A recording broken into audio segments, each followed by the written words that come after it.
Ahoy there, mateys. My name is Captain Orok, and this is Jack.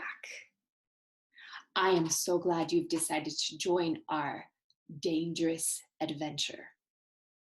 I am sure that you are wondering where we may be going on this dangerous yet exciting adventure. Let me share with you where we are going. We are headed to the mysterious Treasure Island. I hope you are ready for some scary yet amazing things that will happen. And hopefully by the end, we will find some real treasure. As any good crewmate would know, you will need your Unit 8 Treasure Island activity book. Make sure you have this every single day. You will also need a pencil. Are you ready to begin? Let's start our journey. At the beginning of any great voyage, you will of course need to know where this story takes place. This is a map of the world. You're going to identify some important geographical points, historical events, and key ship terms to prepare for reading our adventure story. You will also be able to identify the narrator and setting of our story and describe important characters introduced in the first chapter. You see that this actual book was written by Robert Louis Stevenson. He was born in Edinburgh, Scotland. Now, this is not the entire world, but this is focused of where this story takes place. As you can see right here in the Spanish Main, the bottom of North America and the top of South America. Robert Louis Stevenson was the author Robert Louis Stevenson was sick for much of his life. He traveled frequently as an adult, looking for a place with a climate that was good for his health. He lived in England, Scotland, and the Samoan Islands in the South Pacific. He also visited the United States. His traveling experiences are reflected in his story of Treasure Island. Now, at the beginning of Treasure Island, it takes place near England, Bristol, England. You can see here we have England in blue and Scotland in red. It also takes place in the Spanish Main, right here, and including the Caribbean. You see, there were many pirates that sailed the seas. Because this was such a common time where many ships were about, they sailed as well in the Atlantic Ocean, and areas where piracy, or being a pirate, stealing, was common included the east coast of the American colonies and states and the Caribbean. Piracy was a significant problem because European goods were stolen and sailors were killed. Pirates, like the famous Blackbeard, this is Blackbeard portrayed in the movie Pirates of the Caribbean, which you may have seen. They were fierce, dangerous criminals who threatened the wealth and lives of people all over Europe, particularly British sailors. Piracy became so prevalent, that means so common, that the British Parliament passed laws to try to resolve the problem. Often in literature, it reflects upon this, and they call it the Golden Age of piracy. You may have seen this movie, Pirates of the Caribbean, with Captain Jack Sparrow here, played by Johnny Depp. And in these movies, it does show some important information about true pirates. Remember, modern day pirates still exist and are active in some parts of the world today. For example, these pirates attack large ships off the coast of Africa. A movie you may have seen is called Captain Phillips. This is a real story based off Captain, right here, Richard Phillips, that was attacked by these pirates off the coast of Africa. Let's talk real quick about how pirates are portrayed in movies. Pirates usually have eye patches, or maybe they have a parrot or a monkey on their shoulder. Now, we don't know whether or not they had these animals, but they often had them in movies. Instead of them being pets, they probably took them as exotic souvenirs or loot from their travels. Now, images of pirates often include what we have here, a peg leg. And this is true because piracy was a dangerous job and injuries were frequent and could have included the loss of a limb. In those cases, a hook or peg leg would have been used to replace a lost hand or leg and would have helped a wounded pirate move. Now, using what you just learned about pirates and piracy, I'm going to have you turn to your activity book. In there, you're going to draw what you think a pirate looks like. Are you ready? The page you want to be on is page number 1 in your activity book. And it's called, What Does a Pirate Look Like? Based on the description provided by your teacher, Captain Orok, draw a pirate from the 1700s. Okay, what you're going to need is to grab your pencil.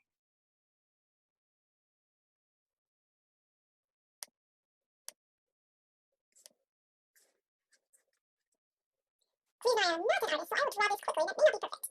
Now, the first thing I'm going to think about is drawing possibly some sort of hat. Pirates do not have to have hats, but I'm going to draw a hat. I think of it as almost just a regular sort of curve at the top and then flat on the bottom. And then I'm going to draw a face with a big nose. There, like that. One eye, two eyes. He doesn't look so happy. He's going to be frowning. Okay, let's draw some eyeballs. Here we go. Okay, go out with some eyebrows. And I'm going to make him have, remember, this is very hard to do with a pencil on a screen. He doesn't have a beard. Maybe he's Blackbeard, the famous pirate in the age of piracy. Now, my pirate's going to have a pair of shoulders. And he, so I'm going to come down here. Okay, you can pause this video at any time. He let his legs, I'm running out of room. And here I'm going to have his leg end and have a peg leg. Can't really tell. Oh, here we go. And this leg will be normal with the shoe. But often they wore boots. The British soldiers wore boots. Really provided them with a lot of protection because they were going through some pretty messy circumstances, mud or traveling or water. And here he's going to have, let's say, some sort of bird. Oh, this bird is terrifying. Yep, just pretend that's a parrot. And yes, he's going to have, let's say, wow, he's got a sweet long arm. This is awful, guys. There's a hook. Wow, he looks perfect. Now, that is how I would describe, oh, an eye patch. Don't forget the eye patch. That's how I would describe my pirate. He's got a, oh, lost his eyebrow. There we go. Perfect. Beautiful. Now, before we start our story, we need to know the vocabulary. In your activity page, on page number 3, you're going to read along the vocabulary. We have squire, an English gentleman who owns a large estate or piece of land. Bearings, the location or position of something based on information from a compass. Sabre, a heavy sword with a sharp curved edge. Cove, a small area along a coast sheltered by hills or mountains. Company, visitors or guests. Companionship, a cruise or a ship's crew and officers. Spyglass, a small telescope used to see things in the distance. Seafaring, working, traveling, or living on the sea. Stroke, sudden loss or feeling or consciousness brought on by a lack of oxygen in the brain caused by a broken or blocked blood vessel. And magistrate, a local government official who has some of the powers of a judge. And last 2, loot, things that have been stolen, like treasure. Mutiny, a rebellion or uprising against those in charge on a ship, often a mutiny against the captain. Then turn to your electronic reader. Now, you can simply follow along if you choose not to use the electronic reader. Here's the table of contents. Today we'll be reading Chapter 1, The Old Sea Dog and the Black Spot. This is a map, a very, very important map that you'll need to know later on in the story. Chapter 1, The Old Sea Dog and the Black Spot. Squire Trelawney, Dr. Livesley, and the other gentlemen have asked me to record the story of Treasure Island, keeping nothing back but the bearings, because there is still treasure there. Therefore, I take up my pen and go back to the time when my family ran the Admiral Benbow Inn, and the old seaman with the sabre cut on his cheek came to stay with us. I remember the old seaman plodding to the inn door, dragging an enormous sea chest behind him. He was a tall, nut-brown man with gnarled hands and black broken nails. He rapped on the wooden door and called for a drink. He drank it slowly, savoring the taste as he looked out at the rugged cliff top. This is a handy cove, he said. How much? Much company? Not much, I said. Well then, he said, this is the perfect place for me. I'll stay here for a while. I'm a plain and simple man, he continued. Bacon and eggs are all I need. You can call me Captain. Then, as if by magic, he threw down 4 gold pieces. Tell me, when I've worked through that, he said, looking fierce. tell me when I've worked through that, he said, looking fierce. During the daytime, in sunshine or in driving rain, the old captain hung around the cove, keeping watch with a brass spyglass. In the evenings, he sat beside a roaring fire. We soon learned to let him be, lost as he was in his own private thoughts. Every day he would ask if any seafaring men had gone by on the road. At first we thought he wanted company of his own kind, but we eventually realized he wanted to avoid them. It wasn't long before I understood the reason for this odd behavior. He took me aside one day and promised me a penny on the first of every month if I could keep my eyes peeled for a seafaring man with one leg. When it says peeled, what that means is it's truly just keeping your eyes open. If someone says, keep your eyes peeled, it just means watch for me. I want you to ask yourself, why would he say, this is the perfect place for me? You'd think as a pirate, or this man, whoever he may be, he would want to be out and about. He truly could be there. Maybe he is trying to hide, or he doesn't want to be bothered by other people right now. Let me know the moment he appears, he growled. How the man with one leg haunted my dreams. There we go, our pirate with one leg.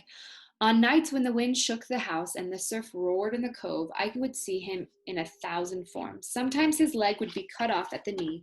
Sometimes it would be cut off at the thigh. In my nightmares, the man with one leg chased me, calling out my name and hopping along on his good leg. He was always just a matter of inches behind me. I paid pretty dear for my monthly penny in the shape of those terrible dreams. So remember, he's looking for the man with one leg, and now he's terrified of this man he has not yet seen. Often in the evenings, the old captain would sing a wild sea song and force the in-guests to sing the chorus. On these occasions, it seemed as if the house was quaking, means shaking, and the words echoed within its walls.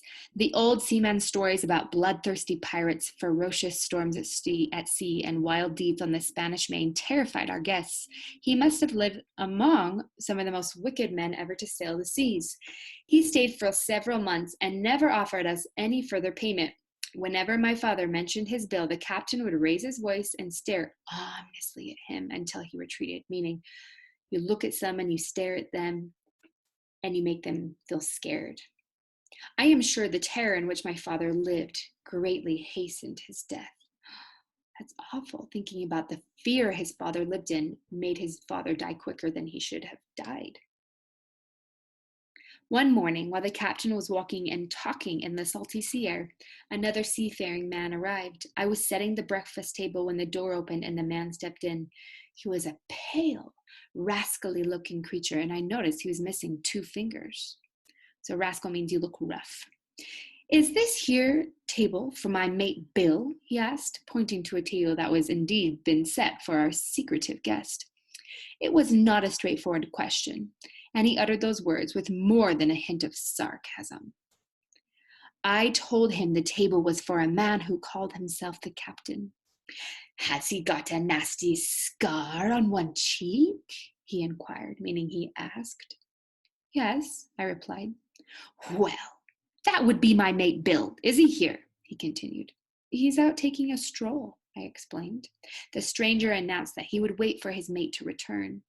Do you remember they call themselves mates or shipmates because they work on the ship together? The stranger announced that he would wait for his mate to return. And then he stood inside the door, peering out, meaning looking out carefully, like a hungry cat waiting for a mouse. After a while, the captain strode in. Bill, shouted the stranger. The captain spun around. He had the look of a man who had seen a ghost. Black Dog, he gasped. And who else? Returned the other. Black Dog's come to see his old shipmate Billy Bones. Now look here, hissed the captain. You've managed to run me down. What's your business? I'll have a drink, said Black Dog. Then we'll sit down and talk square like old mates. Gradually, they sat down, and for a long time I could hear nothing but low mumbling. Gradually, their voices grew louder until the interaction became a cacophony. That means when a bunch of unpleasant sounds kind of mixed together. So their interaction became a cacophony of unpleasant exchanges. They're fighting. This was followed by an explosion of crashing sounds. The air and table went over, a clash of steel followed, and then a cry of pain. The next instant, I saw Black Dog in full flight, and the captain in hot pursuit, meaning he's trailing after him quickly. Both men with sabres drawn.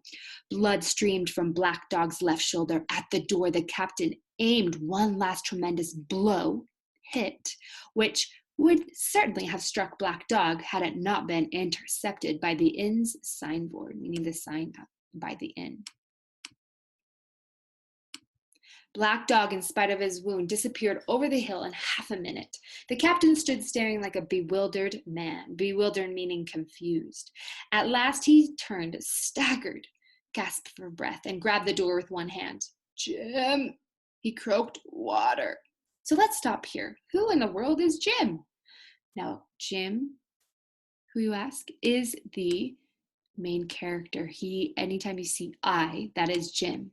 You're going to learn who he is in just a minute. But he is a young boy, Jim. I ran to fetch him water, but as I fumbled with the jug, I heard a loud crash. Running back, I saw the captain lying on the floor. Immediately, I heard my mother's footsteps on the stairs. Moments later, she was standing beside me. Together, we gently raised the captain's head.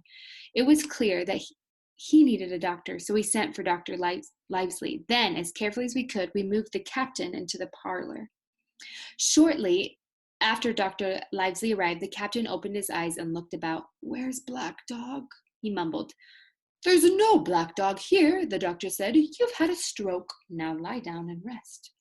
Dr. Livesley drew some blood, and the old sailor fell asleep. "He needs to rest for at least a week," said the doctor emphatically. That means he's saying it with much importance. "Another stroke will surely kill him." Later, when the captain woke up, his first words were, "Black Dog!"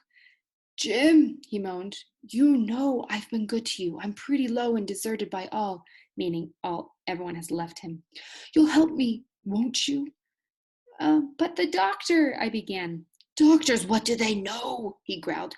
What does that doctor know about seafaring men like me?"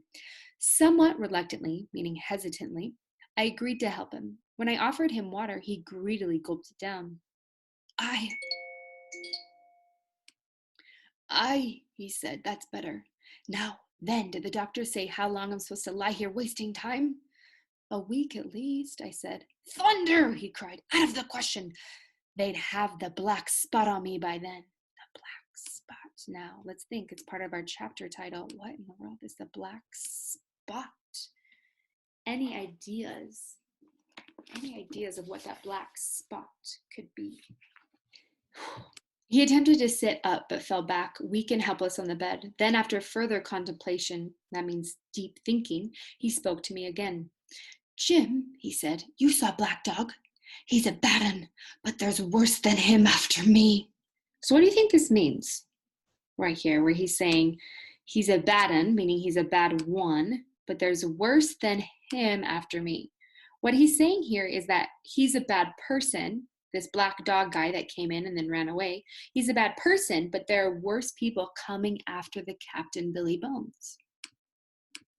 "I hope I may get away from them yet. If I can't, and if they put the black spot on me, it's my old sea chest they're after. You go and see that doctor and tell him to send all hands, magistrates and such, to the Admiral Benbow. Tell him Captain Flint's men are here, or all that's left of the old crew. I was Flint's first mate, and I'm the only one who knows the place where he hid his loot. But don't tell the doctor unless they get me with the black spot, or you see Black Dog again." At that moment, he paused before continuing. "Or a seafaring man with one leg. Keep an eye out for him above all," he concluded. So he still hasn't seen this guy with one leg. He's seen Black Dog, who obviously wasn't a good guy, and chasing him, but then we have this other guy with one leg. Who is he? Here's Jim. "But what is the black spot, Captain?" That's a summons, mate. Mutiny! Keep your wits about you, Jim, and I'll share with you equals upon my honor." So what he's saying here is he's worried that it's a summons, meaning it's a welcoming or something that's going to happen, that there will be a mutiny. His crew would turn against him. And he's saying, if you keep your wits about you, meaning if you are aware of what's going on and let me know, then I will share my treasure with you. His voice grew weaker as he said this, and soon he fell into a heavy sleep. I should have told the story to the doctor, but my poor father died quite suddenly that evening, which naturally put all other matters aside. Remember, it gave us some foreshadowing about this earlier when it told us his father died early. And so here we know that his father died. The day after my father's funeral, I was standing at the door full of sad thoughts when I saw a blind man slowly walking up the road. He wore a green mask over his eyes and tapped the ground with a stick. He was hunched as if from age and wore a hooded sea cloak. As he drew near, he called out, "Will anyone inform a poor?" As he drew near, he called out, "Will anyone inform a poor blind man who has lost his sight in the defense of England? God bless King George, where he may now be." So remember King George, we know King George. King George was the King of England, right? But obviously this story is taking place before America became America, and the people in England would still have King George.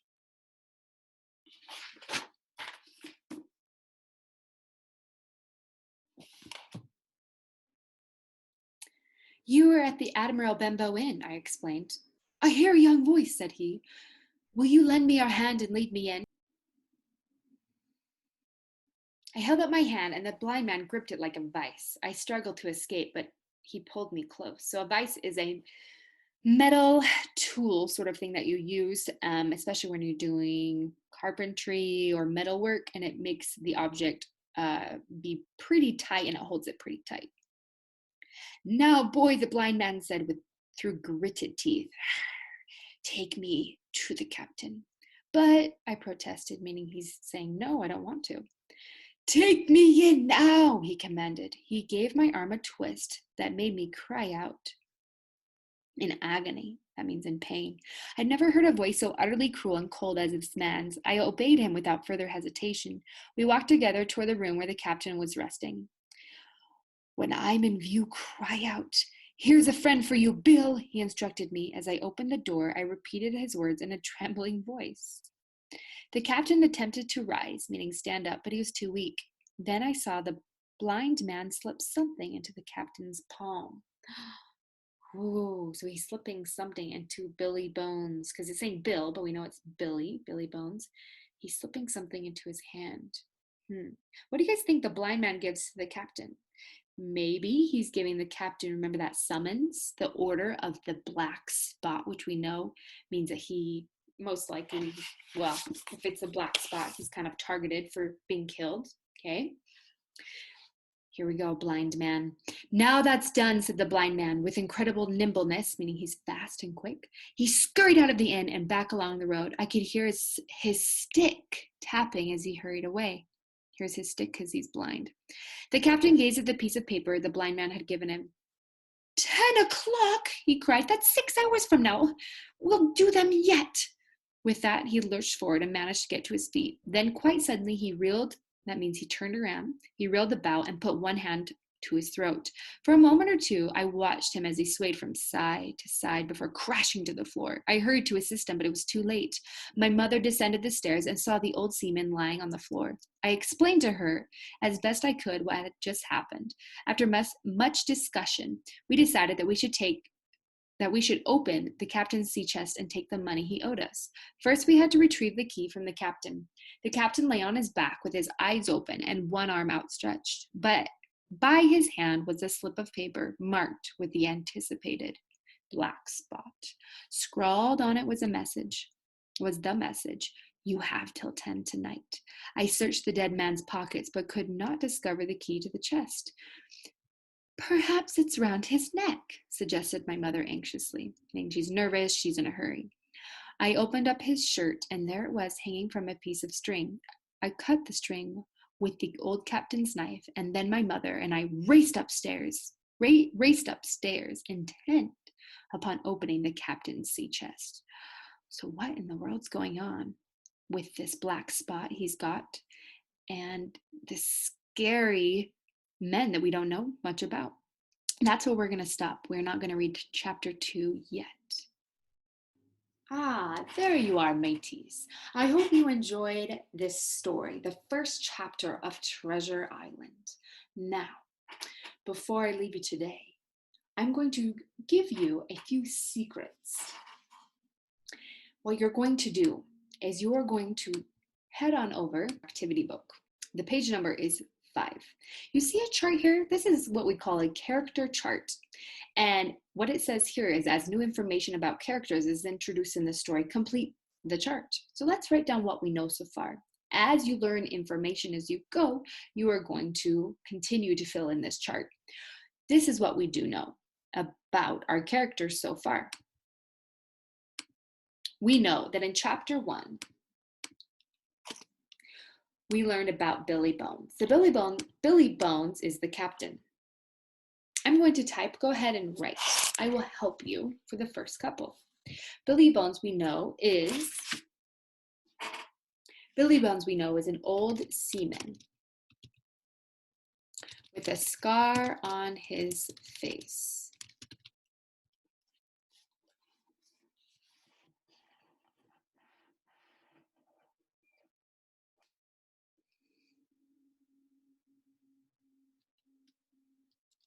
He stays at the Admiral Benbow Inn, which is where our main character Jim is living. Has a sea chest. Knows where treasure is located or is. And guess what? He died at the end of chapter 1. Did you not notice? Him falling back, he died. Okay, now we have Black Dog. He was the scary guy who came in. He was also in chapter 1. And Black Dog is one of Captain Flint's men. He's missing 2 fingers. Comes to find Billy Bones and get the treasure. And the boy, Jim Hawkins. Jim Hawkins is very important in this story. Think about him being your own age. Jim Hawkins, as we just call Jim, is the narrator.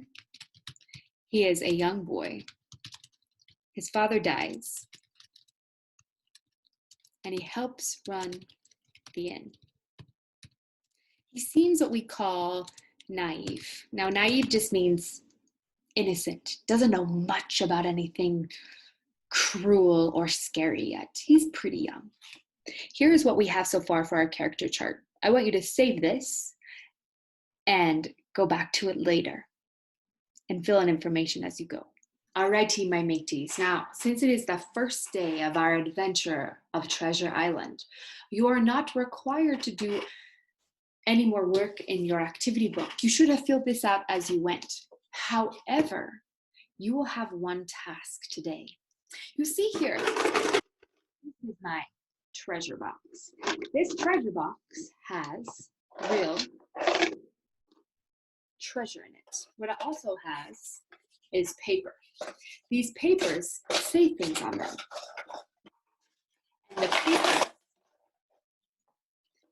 the papers have something very interesting as pirates. Now, since you were a part of my crew, we get to open this treasure box.